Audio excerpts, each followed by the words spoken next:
మరి అనుబంధ సంస్థల్లో ఒకటి గమనిస్తే ఆల్ ఇండియా ట్రేడ్ యూనియన్ అంటున్నాం చూడండి. ఈ ఆల్ ఇండియా ట్రేడ్ యూనియన్ పేరులోనే ఉంది. ట్రేడ్ అంటే కార్మిక వర్గానికి సంబంధించి, అంటే కార్మికుల తరపున తమ మద్దతు ఇస్తుంది.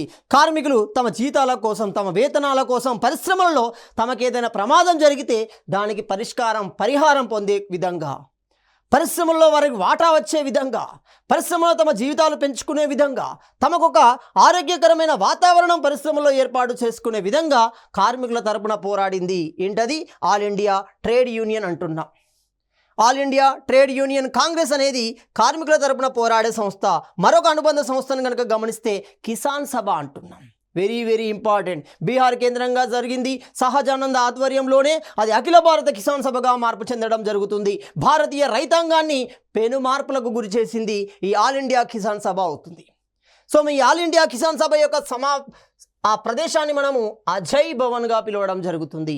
ఇది ఎవరి తరపున? రైతుల తరపున, రైతాంగం తరపున పోరాడడం జరుగుతుంది. మరి రైతాంగానికి వచ్చిన సమస్యలు ఏంటి, ప్రమాదాలు ఏంటి? భూస్వామ్యం వల్లనే ప్రమాదం వస్తుంది.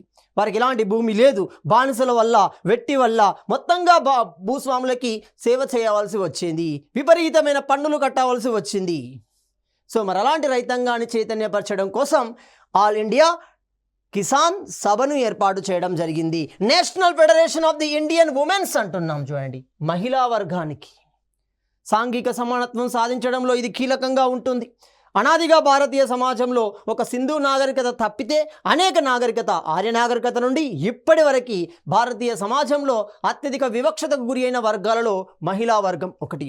మరి అలాంటి మహిళా వర్గాన్ని చైతన్యపరచాలి. చైతన్యపరిస్తేనే ఇల్లు బాగుంటుంది, ఇల్లు బాగుంటేనే గ్రామం బాగుంటుంది, గ్రామం బాగుంటేనే దేశానికి కావాల్సిన ఆర్థిక వ్యవస్థ అనేది నిర్మించబడుతుంది. కాబట్టి మహిళా వర్గం పట్ల చైతన్యం ఇవ్వాలి. సో మహిళల హక్కుల పట్ల, మహిళల చైతన్యం పట్ల, మహిళలకు సంబంధించిన విషయాల పట్ల పోరాడడం కోసం నేషనల్ ఫెడరేషన్ ఆఫ్ ఇండియా అనేది ఏర్పాటు చేయబడింది. ఇది మహిళా విభాగం అవుతుంది.